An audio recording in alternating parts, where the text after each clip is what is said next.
And to me, that is their biggest contribution to the scene, which I really never hear anybody talk about. That they were the band that really truly brought extreme metal, meaning death metal and grindcore, to the masses. They were really never a nu metal band.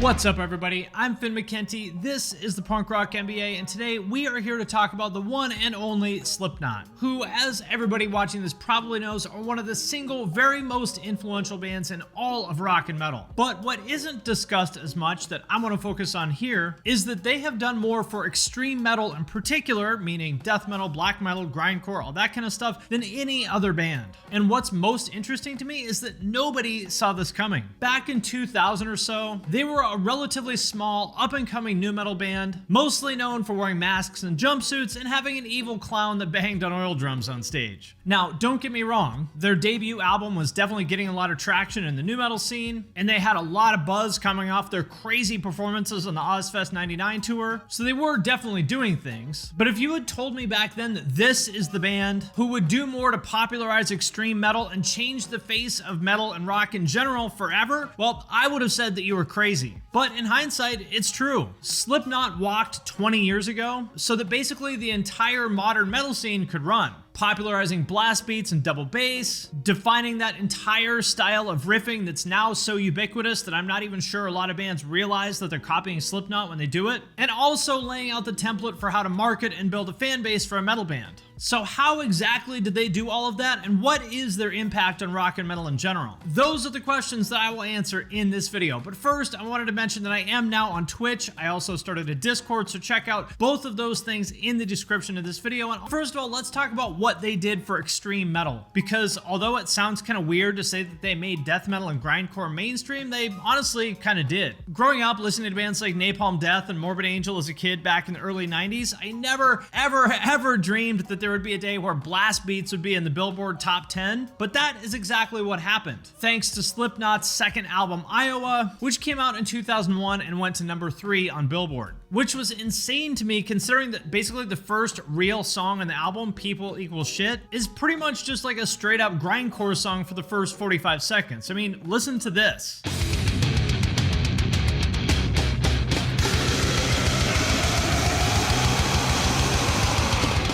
Honestly, it's really not that much different from Napalm Death.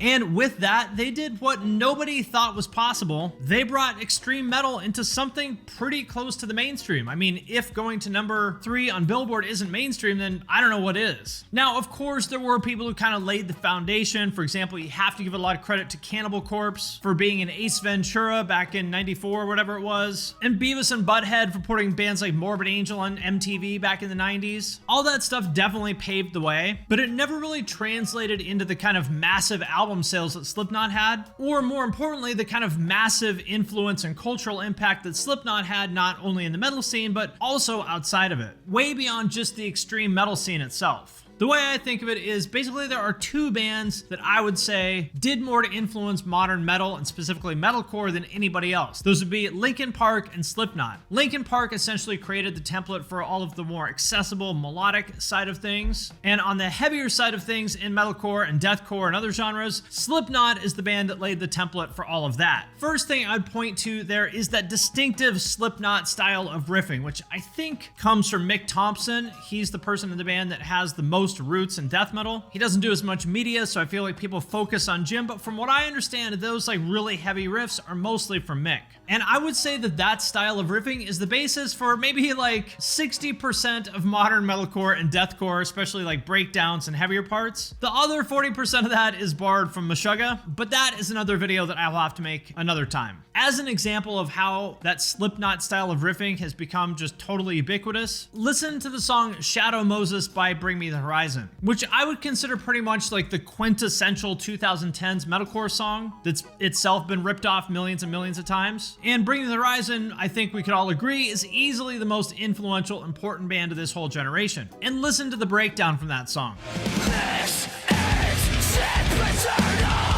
To me, that is very clearly a page out of the playbook that Slipknot wrote on Psychosocial.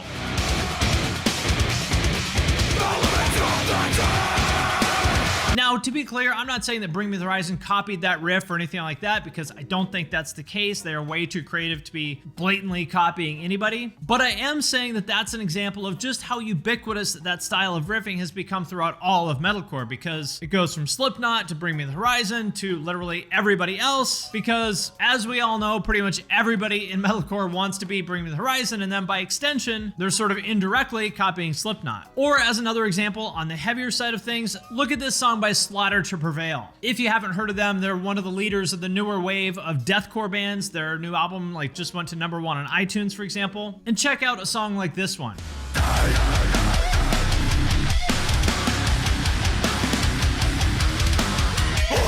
To me, that's pretty much just like a somewhat heavier take on My Plague by Slipknot. Bullshit that did you have done. You're impossible, legal fuck. It's like a megalomaniacal. And again, I'm not saying that they copied the riff or anything like that. I'm just saying that the influence is very, very clearly there. And you might be saying, I don't know, doesn't like everybody do riffs like that? How can you really say that's a Slipknot thing? And that is my exact point. Yes, everybody does riffs like that now, but only because Slipknot is the band that absolutely everybody in the current generation of metalcore and deathcore grew up on and is influenced by. I think a lot of people think of these as like nu metal influences, but I don't really think that's true. That's not a nu metal riff, that is specifically a Slipknot riff. Because the important thing to understand here is that Slipknot really wasn't a nu metal band. I would guarantee you that if you ask the people in the band, maybe they took a little bit of influence from Korn or a couple bands here and there, but that is really not where they're coming from. And specifically, this style of riffing has its origins very clearly in death metal and thrash metal. And really, most of their stuff doesn't even sound like nu metal at all. The first album kind of does, especially like this part from Spit It Out with Corey rapping about chrome to your dome while Sid is doing DJ scratches.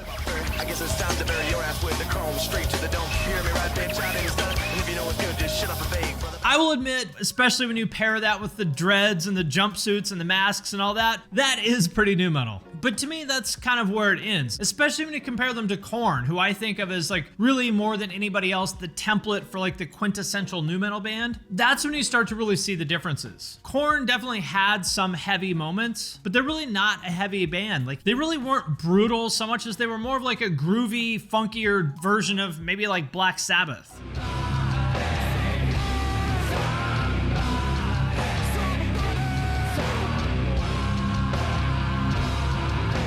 Definitely heavy, like I said, but not really brutal in the same sense as death metal and grindcore are. And the majority of their stuff isn't even that. For the most part, it's more about being like just generally atmospheric and dark, which is sort of heavy in its own way, but again, it's not brutal.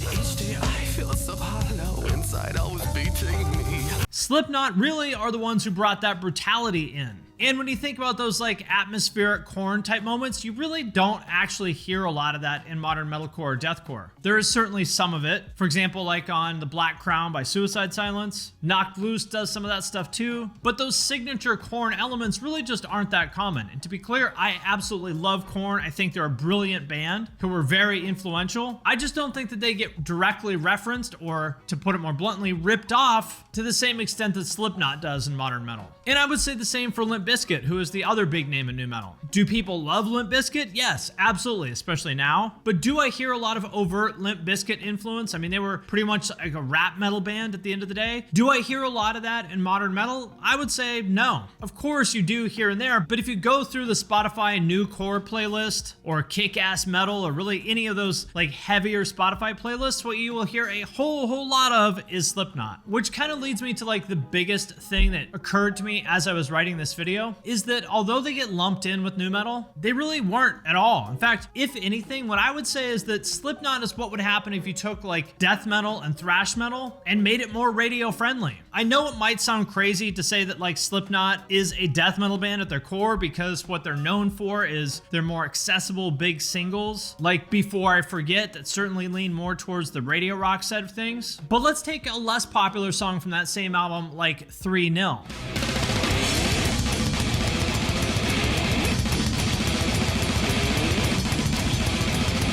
When I first heard this, I was like, oh fuck, they just made Gore Guts mainstream. Because honestly, like that part from 3-0 really does not sound very different from this.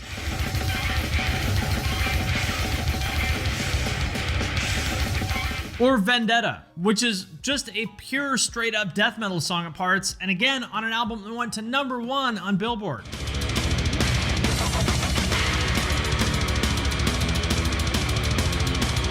I think they outgrew the nu metal thing pretty quickly and really quickly found their sound as that sort of fusion between death metal and radio rock. And for anybody who may doubt me, who may think I'm making too much of this just because they have a couple tremolo riffs here and there, just to show you exactly how deep their roots are in extreme metal, I want you to listen to this.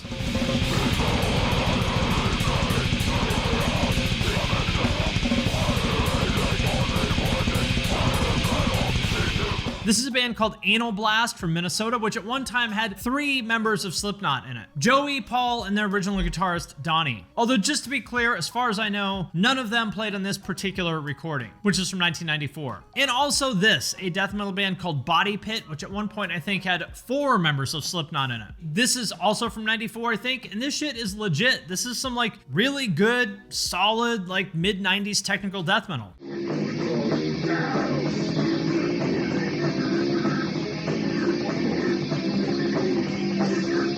And you might say, oh, okay, so they were in a couple local death metal bands, big deal. Well, it didn't stop there. Even after blowing up, they continued to do stuff like that. For example, Mick featured on a song by Malevolent Creation, who, if you're not familiar, are one of the sort of classic underground 90s death metal bands. And after leaving Slipknot, Joey did a band called Sinsanum with members of Doth and Mayhem. These guys were not death metal tourists. They did not walk away from it. If anything, whenever they got the chance, they went back to it. And so if you kind of zoom out, what you see here is that essentially everybody in the band other than Corey and Jim came from the death metal and extreme metal scene. Corey and Jim came in from Stone Sour, who at the time were like a really bad post-grunge radio rock kind of band, and they brought that sound into the mix. And that to me is really what created the Slipknot sound as we know it, that fusion of death metal with radio rock. And to me, that is their biggest contribution to the scene, which I really never hear anybody talk about. That they were the band that really truly brought extreme metal, meaning death metal and grindcore, to the masses. They were really never a nu metal band.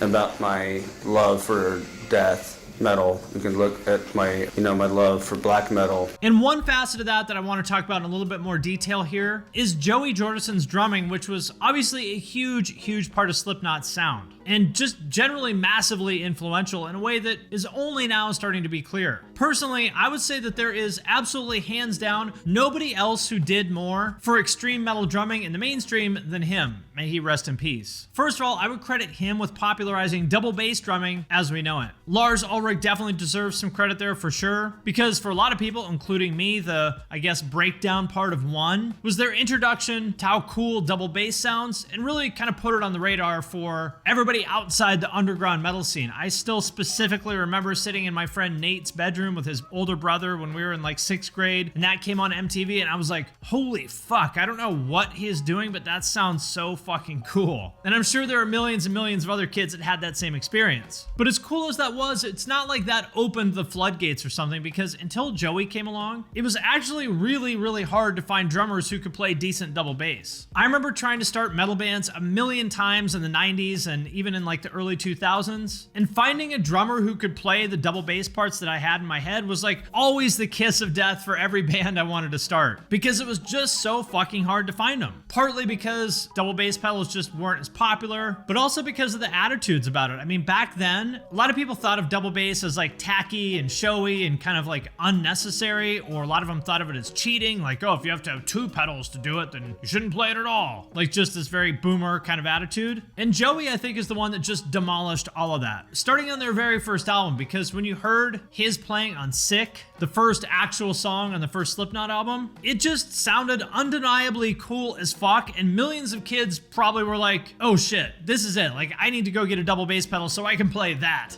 Another especially cool part to me is the verse of the Heretic Anthem off Iowa.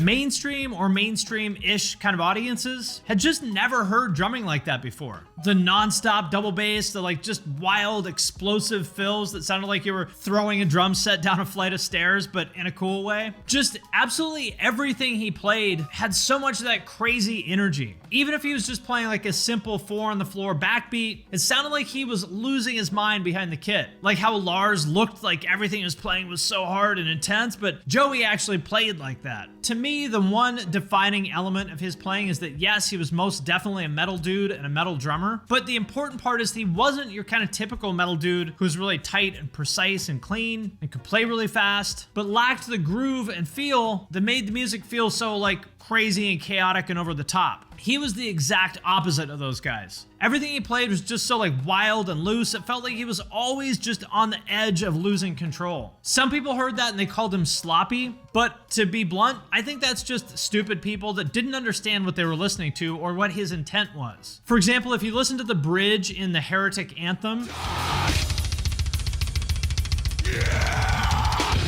I'm pretty sure if you looked at those double kick notes on the grid, like in Pro Tools or whatever, I'm pretty sure they're not exactly on time and the velocities are definitely inconsistent. That's the kind of thing that made a lot of metal drummers kind of turn up their nose and call him sloppy, but to me, that is exactly why it was great. Because that's what a human being sounds like when they're playing as fast as they fucking can, before some producer goes in there and copies and pastes and drags everything around and makes it perfect and kills all the feel. What he did was bring the feel of a crazy high energy live show into the studio. He actually reminds me a lot of two other really iconic legendary drummers in that regard, Dave Lombardo from Slayer and the Rev from Avenged Sevenfold. Rest in peace, Jimmy. Two of my personal favorite drummers who are oftentimes called sloppy by metal nerds who don't understand that the drummer is not supposed to be a computer and that perfection is actually boring. And the common thread with all three of them is a big punk influence. The willingness to be a little bit loose or quote unquote sloppy if it's right for the vibe of the song. In addition to double bass, he also brought the blast beat into the mainstream. As a kid growing up listening to Napalm Death, that is one thing I never, ever thought I would hear on any kind of like even slightly mainstream album, let alone something that hit the Billboard top 10. But that is exactly what Slipknot and Joey did. Because what I don't hear people talk about very often is that there are blast beats all over the Slipknot catalog, especially their early stuff. And how many kids heard that and were like, oh my fucking God, what is that? That is the coolest fucking thing I have ever heard. The same way that I did when I heard Morbid Angel Blast. And that was their gateway into extreme metal. And how many double bass pedals were sold because of this man? I don't know the answer to either of those questions, but I'm willing to bet that the number is pretty fucking high in both cases. And so if you kind of put all that together, that's what makes me say that, at least in my personal opinion, I would say that Joey Jordison has done more for metal drumming than any other single person. Again, you could definitely make the claim for Lars Ulrich,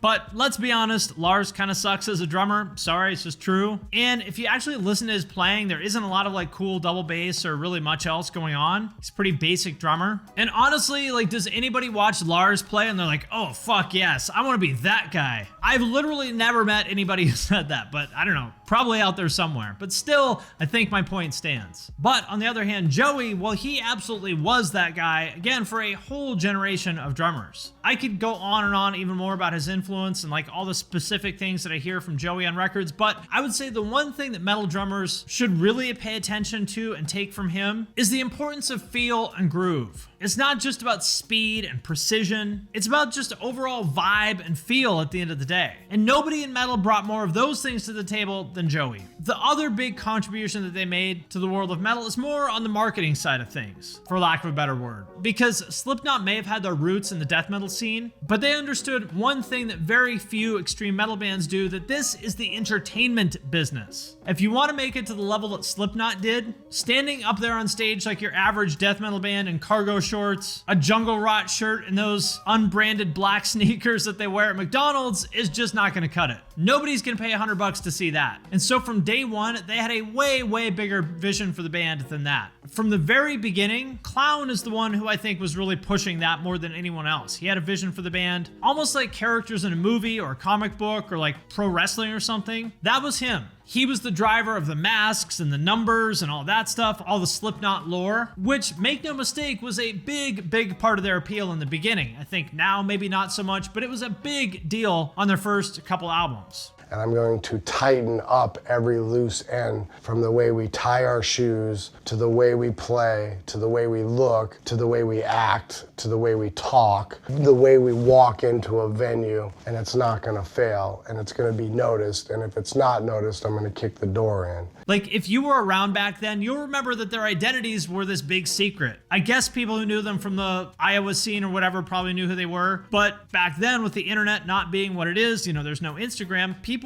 honestly had no idea who they were for the most part. There were all these forum threads back then, like speculating as to who they really were, comparing these blurry photos of like, oh look here, I think this is Clown without his mask. No, that's not him. That's number 4. And about what all the different masks meant and symbolized. And even besides all that, like if you didn't get into any of that, just seeing them on stage jumping around in these like bright red jumpsuits, it was a spectacle. With the masks and all the drummers playing in unison, that gave them a really unique visual identity that was totally different than what anybody else was doing. And yes, I'm aware that Mushroom Head existed and that they did masks before Slipknot, but as we all know, Slipknot is the one that really took that idea and ran with it regardless of who did it first. And I really can't emphasize enough how important all that lore was. Like, their identities being secret made them so much more special and mysterious. They weren't just like normal dudes. They were larger than life figures, almost like comic book superheroes or something. And even if you didn't know who they were or you didn't necessarily like their music, you definitely couldn't ignore them.